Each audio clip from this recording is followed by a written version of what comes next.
Travel back in time with a trip inside the Iowa's News Now vault. First of its kind of use of sound waves on the Cedar River this afternoon. The city is trying to find the best place to put in new water wells to help end the water supply problems that accompany summer drought in the city. Chris Pelty was on hand for the testing and joins us live now from the banks of the Cedar. Chris? Pete, there just never seems to be enough water to go around every summer, and each year the system seems to be the culprit. So right now city officials are trying to do something with an $83,000 study that's being partly paid for by the city, partly by the Geological Survey. It is a very interesting approach to deal with a problem that keeps coming up every year. USGS engineers boarded a boat along the Cedar River this afternoon to conduct a first-of-its-kind study in Iowa, measuring the depth of the bedrock beneath the river with a seismograph. The sound will travel down to the bedrock through the sand and gravel, and it's reflected off that bedrock surface, and it's picked up on the receivers that are trailed behind following the boat as well.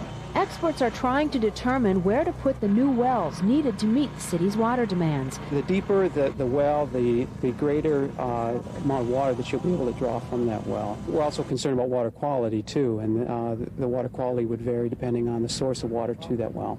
10 wells are scheduled to be built in the near future, with another 10 to follow once the new $23 million water plant in Seminole Valley is up and running. The present plant does 52 million gallons a day once we're done upgrading it, and the next plant that will begin construction hopefully in the next year will have an additional 20 million gallons a day capacity.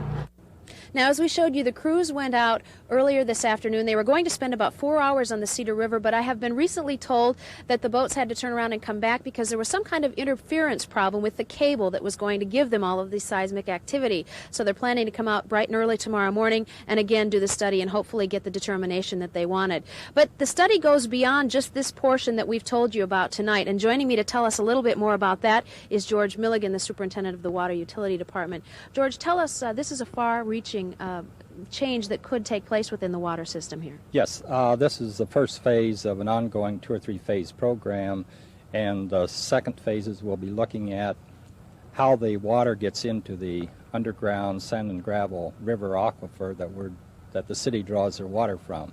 And we want to know how it's recharged, or how the water gets there, and what maybe the city could do to increase the rate of recharge, particularly in dry weather droughts.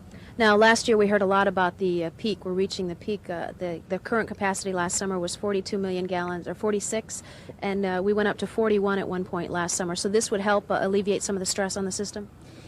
This would be more for the long-range planning. We do have wells being drilled now that would take care of the short term. This is more for the long-range planning, where we should be drilling wells in the future. Okay, George, thank you very much for joining us tonight. Pete and Amy, let's go back to you in the studio. All right, Chris Pelty reporting live along the Cedar.